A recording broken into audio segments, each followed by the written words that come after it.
Hey you guys, it's Peter, and welcome to my channel, Peterisms, where I tell stories of my life and just little things that I've learned as I've grown up into the person, as I've grown up and into the person that I am today. And today I have two meditations that I'm going to read to you. One from the Daily Book of Positive Quotations, and the other one from Melody Beatty's Journey to the Heart. Two of my favorites. I think you probably know that if you watch my videos over here on a regular basis. But I also want to, before we even get started, talk about my candle. I haven't talked about this in a long time on here. So I have a candle. I actually have 3 candles with the Poorhouse Candle Company.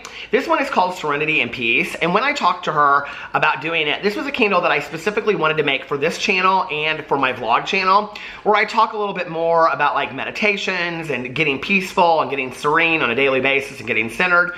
So that's why we came up with this candle. It's lemon scented and I love it. And I am going to light that right here. Come on, baby. Ooh, it smells so good. Light my fire. And it's like an actual lemon smell. It burns really well. And it's an actual lemon smell, and it's not like a lemon custard or anything like that. So anyway, and I also have 2 other candles over there, and we're gonna do a 3rd one soon too. Okay, so how are you guys feeling today? It is a beautiful day in Indianapolis outside. Let's get right into these meditations. The first one is from the Daily Book of Positive Quotations. There was actually one in here from a couple days ago that I wanted to read and I never read. Which one was it? It was about something to do with just having fun. Benefit of work, laughing together, freedom, keeping quiet, experience. Was it not in this one? Must not have been in this one. But today's is called Through the Window. Maybe it was the one yesterday. Here, let me read you the one from yesterday because I really enjoyed this one too. Summer Song. In summer, the song sings itself. William Carlos Williams. The sounds of birds chirping, insects humming, leaves rustling, rain falling, children playing, dogs barking. We may be stuck inside during the winter months, but summer blurs the boundaries between inside and outside. No matter where we live, summer is a special season. It's a time of richness, warmth, freedom, ease, and pleasure. A time when all of our scenes are fully engaged. I'm happy that it's summer. I want to drink in as much of it as I can. And I think today, I read this yesterday, but when I was seeing it in there today, it was reminding me of like last night because my husband did something very, very special for us. He brought home a projector and we watched The Lion King and Aladdin last night on our back patio. He stretched a sheet up over the window and we watched out there. We had treats and we sat and it was really nice. And at one point I walked back into the yard because I wanted to take a picture of all of it. And the moon was casting down over the backyard and it was real dark back there and you could hear the crickets or whatever they were, the bugs in the woods, in summertime. And it was just such a beautiful night and I loved sitting out there. And it was interesting because it started off and it was really kind of warm when we sat out there and then it got cooler throughout the night. It was I like cool summer nights, where you have to actually put on a sweatshirt and stuff. So, I think it's good to get outside. I said this in my vlog last night, every year we always say we're gonna do this, we're gonna do that, we're gonna do this, and we never do it. So it meant a lot to me that he just came home and did it last night. We had a blast doing that. Okay, so today, Through the Window. Better keep yourself clean and bright. You are the window through which you must see the world. George Bernard Shaw. And this is from the Daily Book of Positive Quotations for July 13th. We perceive the world through the unique lens of our own beliefs and feelings. This is why we can see things so differently from our closest friend or the person who lives next door. Our perspective can enhance our experience of the world or distort it. To see the world clearly, we must continually examine and test our beliefs and assumptions so that we are not blinded by the fog of prejudice or the darkness of ignorance. I want to see the world clearly. I will not let my vision be dulled by apathy, prejudice, or ignorance. I think it's a really, really great meditation. And, one of the reasons why I choose to read so much or, watch documentaries and learn about other people's experiences is because if I only see my experience, I only see from my, paradigm, my point of view. And if you've ever seen the movie Dead Poets Society, there's a scene in there which is one of my favorite scenes of any movie. And Robin Williams, who is the teacher at this boarding school, he has all of it's like a boys' boarding school. He has each of them stand up on the desk and look at the room.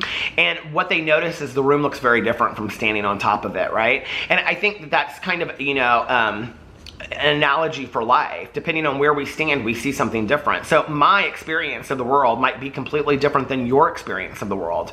But if I never ask you and I'm never open to your experience, then how can I expect, you know, to really understand what else is going on out there in the world? And I think that that is a fault of many of ours, you know? And so I try to, today at least, stay as open as I possibly can to other people's experiences, you know, and allow them to teach me on a daily basis of what that experience is about, you know? And, you know, people often ask me about my experience of, like, how I view things as well. It's interesting, you know, when I'm talking to somebody and it's obvious that their experience is different, but probably easier than mine is in a situation. And, you know, I think to myself, like, you either in that moment you have an opportunity to help them see your experience if they're open to that, or they're completely closed off to that. And if you've ever been in that situation, you know what I'm talking about.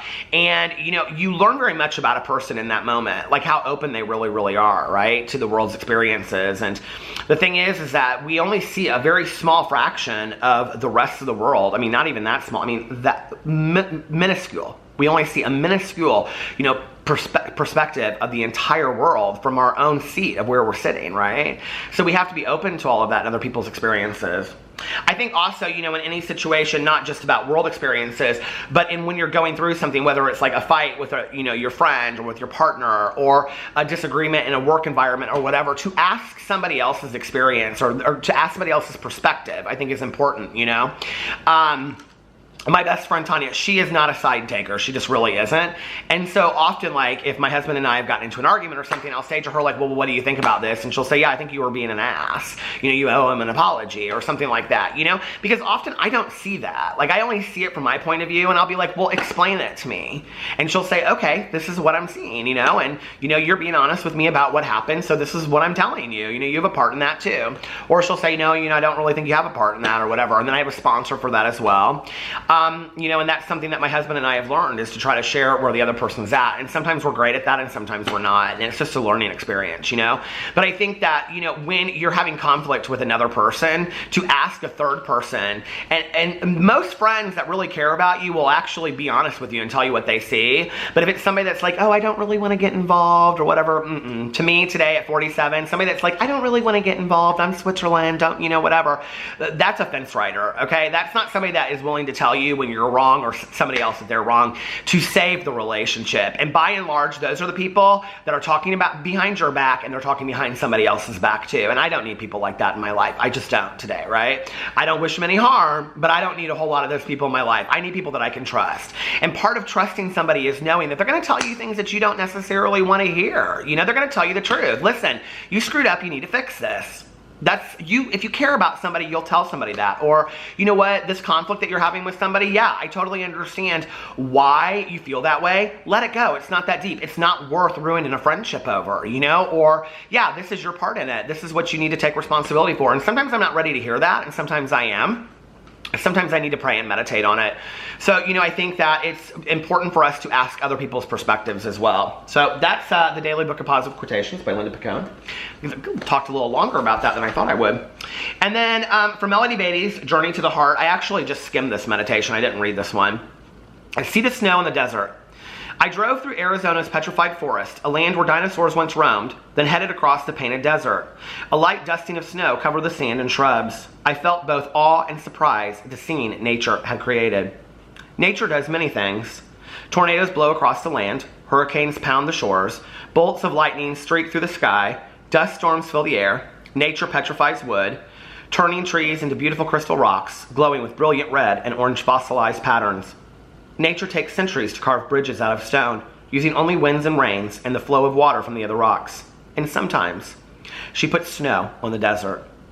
Many things happen in our lives. Some of them are probable, consequential. Some of them are flukes and seem to come out of the blue from nowhere. All the events work into a pattern, helping to create us, create our path through life, create our destiny. Sometimes we're influenced greatly by a traumatic storm. Other times, seemingly chance occurrences can change the entire pattern and course of our lives. We don't have to understand everything. Maybe we aren't supposed to. We don't have to be prepared for all the storms. Sometimes the greatest learning occurs when we're caught off guard by surprise. Weather the storms, let them pass. Keep your balance as best you're able. Remember to be flexible and sway with the winds like the tall trees in the forest. Trust the flukes too, those moments when it snows in the desert. Let destiny have its way with you. Beautiful, beautiful meditation, isn't it? And, you know, I'm very much a believer that there's a connectivity in life between the major events that happen to us. I really struggle with the idea of coincidence, and I think that's because the way that I choose to view the world is that each thing has a learning experience to it. Maybe not each minute detail, but like the major events that happen to me in my life, I feel like there's a learning experience. I feel like there's a reason why it happened. And that's just how I choose to look at the world. I know there's a lot of things that happen that it's hard to make sense out of. I get that. There's been a lot of things that have happened to me that at that time, I've had a hard time making sense of. One of my favorite quotes is by Maya Angelou, and she was telling Oprah one time, she said, you know, when you're in the middle of the biggest tragedy, when you're going through something very, very difficult in your life, look up and say thank you, because you're about to learn one of the most valuable lessons of your life. That has been true in my life, you know, that the things that I've gone through that have been extremely difficult, I've learned more about myself or more about my world or more about how to deal with my world in the world. And, you know, I'm not always ready to see those lessons. Sometimes I don't want to, but I do feel like the major things that happen to me have lessons attached to them. People ask me all the time, they're like, but what if you're wrong? What if there is no higher power? What if there's no spiritual belief? What if at the end of your life, you find out it's just blackness forever, nothing after that, you know, whatever? Well, first of all, I won't know, okay? Like, I mean, if that's it at the end of my life, I won't know that, will I? And the other thing is, what do I lose by applying meaning to things that happen in my life? Even if I incorrectly apply meaning, you know? If something happens to me, I take a look at it and I say, okay, well, what's my part in that? How can I grow as a person? How can I improve so that something like that doesn't happen again? Or I look at loss in my life, you know, as a way to as a reminder of life is short. Life is not a dress rehearsal. You know, make the most of your life. Treat other people kindly. Be compassionate. Be loving to others. You know, when I go through life and I apply meaning like that, do I gain or do I lose? Like, I only gain, right? Like, I don't lose from that. So both of them, in either case, I'm going to gain. And if there is something after all of this, well, then I'll find out then. I don't choose to become too consumed with that today in my life, you know?